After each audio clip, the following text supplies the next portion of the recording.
Sir నమస్తే sir. నమస్తే అండి. సుందరా రెడ్డి గారు, ఒక టాపిక్ ఉదాహరణగా మాట్లాడుకుందాం. అంటే అవేర్నెస్ కొరకు, ఇన్ఫర్మేషన్, ఎడ్యుకేషన్ పర్పస్ కొరకు మాట్లాడుకుందాం. అంటే ఇలా చేయాలని ఎంకరేజ్ చేయడం కాదు. రైట్. ఒక ₹1,00,00,000 చేతిలో ఉంటే ఫిక్స్డ్ డిపాజిట్ చేసుకోవడం బెటర్ అంటారా, లేదంటే మ్యూచువల్ ఫండ్స్లో ఇన్వెస్ట్ చేసి సిస్టమేటిక్ విత్డ్రాల్ ప్లాన్ ద్వారా నెలకి కొంత అమౌంట్ని తీసుకోవడం బెటర్ అంటారా? సో అంటే ఏది కన్వీనియంట్గా ఉంటుంది, ఏ కేటగిరీ ఆఫ్ పీపుల్కి ఏది ఈజీగా ఉంటుంది అంటారు? సో మీరు ఫిక్స్డ్ డిపాజిట్ గురించి మాట్లాడుతున్నారంటే బహుశా రెగ్యులర్ ఇన్కమ్ గురించి మాట్లాడుతున్నట్టున్నారండి. ఓకే.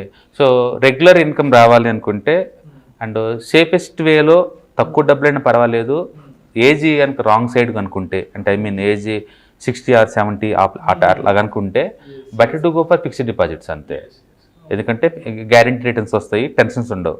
అలా కాకుండా యంగేజ్లో ఉన్నారు, okay, and up and down అయినా పర్వాలేదు, నాకు రెగ్యులర్ ఇన్కమ్ కావాలి, బట్ రేట్ ఆఫ్ రిటర్న్ కొంచెం అప్ అండ్ డౌన్ అయినా పర్వాలేదు అనుకున్నప్పుడు better to go for mutual funds అనమాట.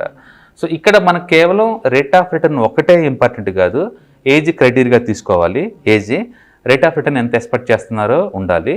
అంటే లైఫ్ సైకిల్లో ఎక్కడున్నారు, ఆల్రెడీ సెటిల్మెంట్ అయి ఉన్నారా, లేదా బ్యాచిలర్స్గా ఉన్నారా, లేదా ఓల్డ్ ఏజ్లో ఉన్నారా అనేది ఇంపార్టెంట్. వీటన్నిటి కన్సిడర్ తీసుకున్నాం అనుకోండి, ఫస్ట్ మనం డెట్ ఫండ్స్ చూస్తాము. ఫిక్స్డ్ డిపాజిట్ చేస్తే ఫర్ ఎగ్జాంపుల్ ₹1,00,00,000 చేసాం అనుకోండి, ఇవాళ రేపట్లో యావరేజ్ మీద స్పెషల్ ఫిక్స్డ్ డిపాజిట్లు అయితే 7% నుంచి 8% దాకా ఉన్నాయండి. రెగ్యులర్గా అయితే 6.5% దాకా ఉన్నాయి. ఓకే. అంటే మనకు ₹1,00,00,000 కనుక మ్యూచువల్ ఫిక్స్డ్ డిపాజిట్ కనుక చేస్తే అండ్ మీరు మంత్లీ కానీ, క్వార్టర్లీ కానీ, లేదా ఆఫర్లీ కానీ, ఇయర్లీ కానీ తీసుకోవచ్చు. ఒకవేళ నువ్వు మంత్లీ కనుక తీసుకుంటే నీకు యావరేజ్ మీద ఒక 60,000 అలా వచ్చే ఛాన్స్ ఉంది, 60,000 నుంచి 70,000 వచ్చే ఛాన్స్ ఉంది. ఓకే. ఇంకా మనీ గ్రో అవటం అంటే ఏమి ఉండదు. ఆ మెచ్యూరిటీ అవ్వగానే 5 ఏళ్ళు 10 ఏళ్ళకు నీ డబ్బు నీకు ఇచ్చేస్తారు, నీ ₹1,00,00,000 నీకు ఇచ్చేస్తారు. బట్ నీకు రెగ్యులర్గా మంత్లీ ఒక ₹60,000 వస్తూనే ఉంటుంది. ఇంకా అంటే సంవత్సరానికి ఆల్మోస్ట్ ఒక 7 lakhs వరకు జమ అవుతూ ఉంటుంది నీకు. కానీ టీడీఎస్ కట్ అవుతుంది నీకు, ట్యాక్సిబుల్ అది. ఓకే. నీకు వచ్చే వడ్డీ ట్యాక్సిబుల్ అనమాట అది. Okay, right. And second flow చూసుకున్నాం అనుకోండి, సిస్టమాటిక్ విత్డ్రాల్ ప్లాన్ ఉందనుకోండి, నేను మ్యూచువల్ ఫండ్స్లో బెస్ట్ మ్యూచువల్ ఫండ్స్ కంటే స్మాల్ క్యాప్ కేటగిరీ లేదా మిడ్ క్యాప్ కేటగిరీ ఆ ఏరియాలో బాగుంటుందండి. For example historical data, last 10 years data ఉన్న ఒక మ్యూచువల్ ఫండ్ తీసుకుందామండి. లైక్ నేను Nippon small cap growth fund తీసుకుంటున్నాను, ఎగ్జాంపుల్ కోసం తీసుకున్నాను. లాస్ట్ 13 yearsలో అది బాగా గ్రో అయింది, అందుకని అది తీసుకున్నాను అనమాట. అది తీసుకొని దాంట్లో కనుక మనం 1 crore ఇన్వెస్ట్ చేసామనుకోండి, అండ్ ఎవ్రీ మంత్ బ్యాంక్లో మనం 6% అనుకున్నాం కదా, అట్లాగే దీంట్లో ఒక 5% తీసామనుకోండి బ్యాక్, అంటే ఎవ్రీ మంత్ నాకు 50,000 కావాలి. 50,000 కనుక మీరు విత్డ్రాల్ పెట్టారనుకోండి స్టార్టింగ్ నుంచి, గత అది 2011లో స్టార్ట్ అయింది, ఇప్పటికి 2013 yearsలోకి ఎంటర్ అయింది రీసెంట్గా. ఓకే.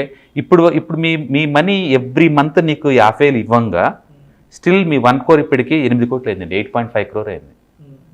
ప్రాక్టికల్గా మీరు ఇన్వెస్ట్ చేసింది 1 crore, 1 crore ఎవ్రీ మంత్ 50,000 మీకు విత్డ్రాల్ అవుతూనే ఉంది.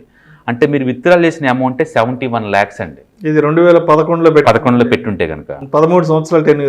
అవును. అంటే మీరు విత్డ్రాల్ చేసిన అమౌంటే 70 లక్షలు ఆల్రెడీ. స్టిల్ మీ ఉన్న డబ్బు 8.5 crore అయింది. ఇంకా అన్ని మ్యూచువల్ ఫండ్స్ ఇలా అవ్వచ్చు అంటే కాకపోవచ్చు, బట్ అన్ని కూడా యావరేజ్ మీద నీకు 5 crore దాకా అయి ఉంటాయి. ఎందుకంటే మ్యూచువల్ ఫండ్స్ యావరేజ్ గ్రోత్ మనం 20% తీసుకోవచ్చు అండి, mid and small cap category అయితే. అందులో నుంచి మనం విత్డ్రాల్ చేస్తుంది కన్జర్వేటివ్ మీద ఒక 5% 6% కదా, అందుకని డెఫినెట్గా ఇంకా ఒక 10 to 15% పెరిగే ఛాన్స్ ఉంది. కాబట్టి మీ దగ్గర బల్క్ అమౌంట్ అనుకుంటే లెట్సే ఒక 25,000, 25 lakhs, 50 lakhs, 1 crore ఇలా అనుకుంటే మీకు అప్పుడప్పుడు మనీ కావాల్సి ఉంటే క్వార్టర్లీ కానీ మంత్లీ కానీ కావాలంటే SWP the best option, systematic withdrawal plan. అది యాక్టివేట్ చేయడం ద్వారా ఏంటంటే నీకు మంత్లీ రిక్వైర్మెంట్ ఫిల్ అవుతుంటుంది, అండ్ లాంగ్ పీరియడ్ పాయింట్ ఆఫ్లో నీ మనీ కాంపౌండ్ అవుతూ పోతూనే ఉంటాయి. ఎందుకంటే యావరేజ్ మీద మ్యూచువల్ ఫండ్స్ 20% మనం ఈజీగా ఎక్స్పెక్ట్ చేయొచ్చు. అందులో నుంచి మనం విత్డ్రాల్ చేస్తుంది కేవలం 5 to 6% కదా, రిమైనింగ్ ఒక 8 to 10% ముందు పోతూనే ఉంటాయి అవి.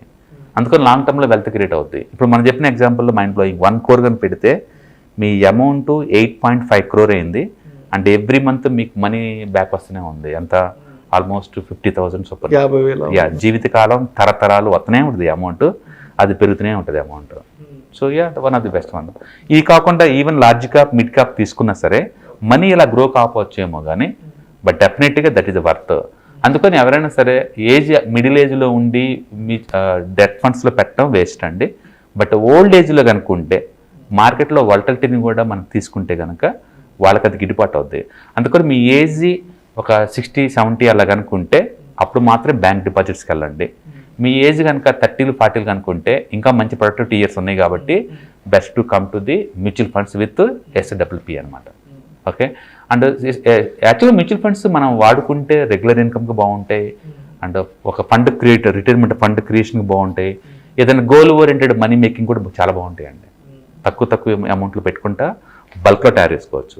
లెట్స్ ఏ ఎగ్జాంపుల్, నేను మంత్లీ 1000 రూపాయలు పెడదాం అనుకుంటున్నాను.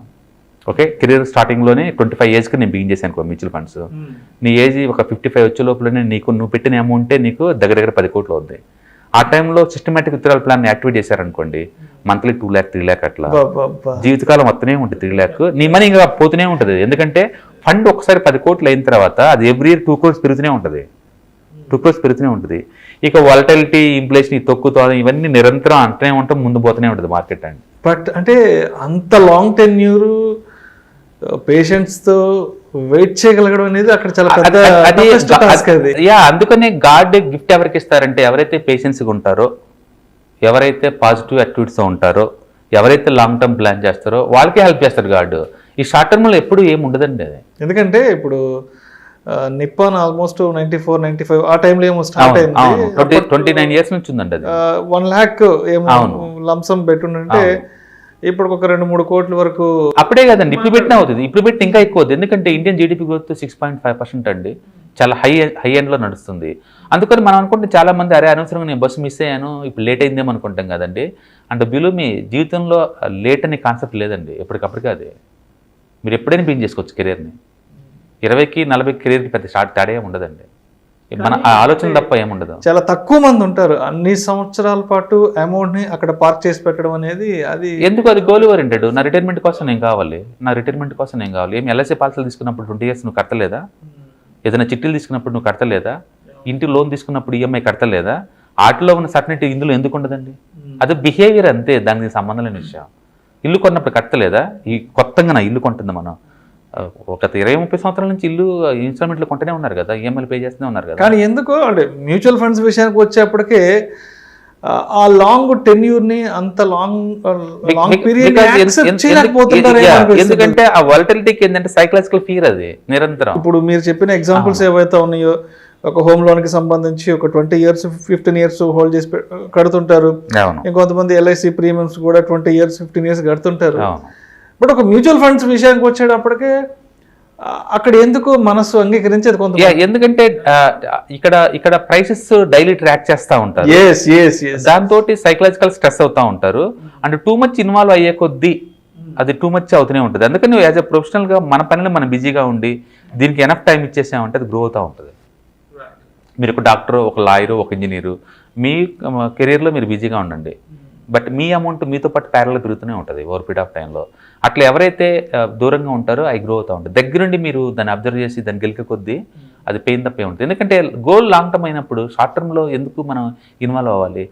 అందుకని మీరు హిస్టరీని రీడ్ చేయడం ద్వారా నీకు ఆ క్లారిటీ వస్తుంది. ఇప్పుడు గోల్డ్ ఇన్వెస్ట్ చేసి 30% ఎక్స్పెక్ట్ చేస్తారా? చేయకూడదు. దాని గురించి ఇల్లు రెంట్కి ఇచ్చేసి 10% ప్రయాణం ఎక్స్పెక్ట్ చేస్తారా? చేయకూడదు. ఎందుకు ఎక్స్పెక్ట్ చేయకూడదు అంటే హిస్టారికల్ డేటా స్టడీ చేయడం ద్వారా వచ్చిన జ్ఞానం అది మనకు. అవునా? అట్లా ప్రతి ఎసెట్కి మనం హిస్టారికల్ డేటా అబ్జర్వ్ చేయడం ద్వారా మనకు ఆ అనాలిసిస్ మనకు అర్థమైంది. దాని నుంచి ఎంత ఎక్స్పెక్ట్ చేయాలో అంత ఎక్స్పెక్ట్ చేస్తే అర్థం ఉంది, అంతకంటే ఎక్కువ నువ్వు చేయలేవు. అందుకని ఒక ఇల్లు మనకు ఈఎంఐలో కొన్నప్పుడు ఒక ఇన్సూరెన్స్ పాలసీ కట్టేటప్పుడు ఎలాంటి మెథడ్స్ ఫాలో అవుతున్నావో మ్యూచువల్ ఫండ్లో కూడా అలా మెథడ్లో ఫాలో అయితే డెఫినెట్గా one of the best way to wealth creation అండి. అందుకని ఎక్కువసార్లు రిచ్నెస్ అనేది నాలెడ్జ్ గేమ్ కాదండి, అది it's behavioural game, psychology game. ఇది ఎనీబడి కెన్ బి రిచ్ అండి, దానికి పెద్ద ఇదేం కాదు. అది వారసత్వంగా వచ్చేది కాదు, అది వారసత్వంగా ఒకళ్ళు ఇచ్చేది కాదు. అందుకని అది ఎవరికి వాళ్ళే ఎడ్యుకేషన్ పెంచుకొని ఫైనాన్షియల్ లిటరసీ అయ్యి వంశంలో నాటుకోవాల్సిన ఇత్తనం అనమాట అది. సో ఒక పేరెంట్ కిడ్కి ఇస్తే కిడ్ నెక్స్ట్ కిడ్కి ఇచ్చుకుంటూ పోతూ ఉంటే ముందు పోతూ ఉంటుంది. కాంపౌండ్, టైం వాల్యూ ఇవన్నీ పుస్తకాలు చూసి నేర్చుకునే కాన్సెప్ట్లు కావు, ఒక పేరెంట్ కిడ్కి చెప్పాల్సిన కాన్సెప్ట్లు అవి ఒళ్ళో కూర్చోబెట్టుకొని. తద్వారా వాళ్ళకి ప్రాక్టికల్గా అర్థమవుతూ ఉంటుంది ఎలా గ్రో అవుతుంది అనేది. అందుకని మనకు కనుక ఒక 40-50 ఏజ్ మిడిల్ ఏజ్ లోపలనే ఒక మంచి రెగ్యులర్ ఇన్కమ్ లాగా రావాలి అనుకుంటే కనుక మనం ముందు ఒక ఫండ్ క్రియేట్ చేసుకోవాలా. ఒక 50 lakh, 1 కోటి రూపాయలు ఫండ్ క్రియేట్ చేసుకోవాలా. ఒకేసారి మీరు ఏదైనా ఎసెట్ అమ్మితే వచ్చిన డబ్బు కనుక ఉంటే లంప్స్ అమౌంట్ ఒక బెస్ట్ మ్యూచువల్ ఫండ్లో పెట్టచ్చు కూడా. పెట్టేసేసి మనం మంత్లీ విత్డ్రాల్ చేసుకోవచ్చు, అదొకటి. లేదు అంటవా ఏదన్నా మార్కెట్ బాగా పడిపోయింది, 20-30% అప్పుడప్పుడు పడిపోద్ది కదా, పడిపోయినప్పుడు కనుక ఏదైనా ఎసెట్ కనుక మనకు ఉంటే దాన్ని అమ్మేసి ఆ అమౌంట్ దీంట్లో పడేయచ్చు. అందుకని మార్కెట్లో లంసం పెట్టే ఆపర్చునిటీస్ రెగ్యులర్ రావు. ఓకే, ఒకవేళ కనుక వస్తే మీరు ఆ టైంలో ఇలాంటి వాటికి వాడుకోవచ్చు, SWPకి వాడుకోవచ్చు. రెండోది రిటైర్మెంట్ ప్లానింగ్ ఉన్న వాళ్ళందరూ కూడా మ్యూచువల్ ఫండ్లో మంత్లీ 1000 రూపాయలు 2000 పెట్టేసేసి SWP ఆన్ చేసుకోవచ్చు. లేదా బల్క్ అమౌంట్ ఏదైనా వచ్చింది సడన్గా, దాన్ని ఏం చేయాలని థాట్ ఉన్నప్పుడు ఈ మ్యూచువల్ ఫండ్లో ఇన్వెస్ట్ చేసేసి మనం తీసుకోవచ్చు. ఓకే, ఏదైనా సరే టూ మచ్ అటాచ్మెంట్ పెంచుకొని రోజు రెగ్యులర్గా దాన్ని గెలుగుతూ ఉంటే తప్ప అదర్వైజ్ మంచి వెల్త్ క్రియేట్ చేస్తుంది మ్యూచువల్ ఫండ్లో. అవును, అది వాలటిలిటీ అసెట్ క్లాసే, బట్ మనకున్నది ఒకటే ఎవిడెన్స్, హిస్టారికల్ ఎవిడెన్సే. దాన్ని బేస్గా తీసుకుని మనం డిసిషన్ తీసుకోవాలి అంతే. అండ్ ఎక్కువ మంది సెటిల్ వేస్తూ ఉంటారు, అది ఎంత వచ్చింది అనేది. మ్యూచువల్ ఫండ్లో 30 వస్తుంటే ఎవరు నమ్మరు, బట్ అక్కడ 40 కూడా వస్తున్నాయి. నువ్వు నమ్మితే సంబంధం చెప్పండి, మన నమ్మకాలకు సంబంధం ఏముంది? ఎవరైతే ఇన్వెస్ట్ చేస్తారో వాళ్ళకి అవి వస్తాయి, రానులందరూ దూరం కూర్చొని చూస్తారు అంతే. కాబట్టి mutual fund one of the best way to create the regular income కూడా. అందుకని లాంగ్ టర్మ్ ఒకేసారి బల్క్లో ఫండ్స్ క్రియేట్ చేయాలన్నా పనికి వస్తుంది. నాకు రెగ్యులర్ ఇన్కమ్ కావాలి, వేరే చోట ఎక్కడ ఇవ్వడం కుదరదు అనుకున్నా సరే నీకు పనికి వస్తుంది. అంటే ఈజీగా బయట సొసైటీలో రూపాయల వడ్డీకి ఇస్తూ ఉంటారు అందరండి, అది ఎగ్గొడతారో లేదో తెలియదు, మళ్ళీ తిరిగి వస్తారో లేదో తెలియదు. పెద్ద అమౌంట్ అయ్యే కొద్ది భయం, అది ఇస్తారో లేదో కూడా. బట్ మ్యూచువల్ ఫండ్ అలా కాదు, లీగల్ వేలో అఫీషియల్ వేలో చక్క 1.5 రూపీ 2 రూపీస్ కూడా సంపాదించుకునే ఛాన్స్ ఉంది. అండ్ రెగ్యులర్గా ఇలా చేయడం ద్వారా నీకు మంచి వెల్త్ క్రియేట్ అవుతుంది. కాబట్టి మీ దగ్గర బల్క్ అమౌంట్ కనుకుంటే, రెండోది మార్కెట్ కనుక ఎప్పుడైనా కరెక్షన్లో కనుకుంటే, ఓకే, ఆ టైంలో కనుక ఈ SWPని మనం కన్సిడర్ చేసుకొని మార్కెట్లో బల్క్లో పెట్టచ్చు. 25 lakh 50 lakh ఇట్లా రీజనబుల్ ఫండ్ క్రియేట్ అవుద్ది. ఎందుకంటే మ్యూచువల్ ఫండ్స్ యావరేజ్ మీద 20-25% దాకా మూవ్ అవుతుంటాయి. మనం తీసుకుంటున్న అమౌంట్ 6% 7% కదా, రెస్ట్ ఆఫ్ ది మనీ తోటి కాంపౌండ్ అవుతూనే ఉంటుంది. అది కాంపౌండ్ అవుతున్నది పోతుంటుంది. ఇక్కడ మనం తీసుకున్న ఈ ఎగ్జాంపుల్లో one of the best mutual fund small cap కేటగిరీలో నిప్పాను. మీరు కనుక 1 crore పెట్టుంటే కనుక మంత్లీ 50,000 విత్డ్రాల్ బీయింగ్ చేసినా సరే స్టిల్ ఇది 8.5 crore పెరిగింది లాస్ట్ 12 yearsలో. ఇది దిస్ క్లాసిక్ ఎగ్జాంపుల్. అంటే వేరే ఫండ్స్ కూడా మనం అబ్జర్వ్ చేసుకుంటే అన్ని పాజిటివ్ రిటర్న్స్ ఇలానే ఇచ్చి ఉంటాయి మోరల్లెస్. కాబట్టి బల్క్ ఉన్న వాళ్ళందరూ కూడా మ్యూచువల్ ఫండ్ కన్సిడర్ చేయండి, తప్పేం లేదు. Thank you sir.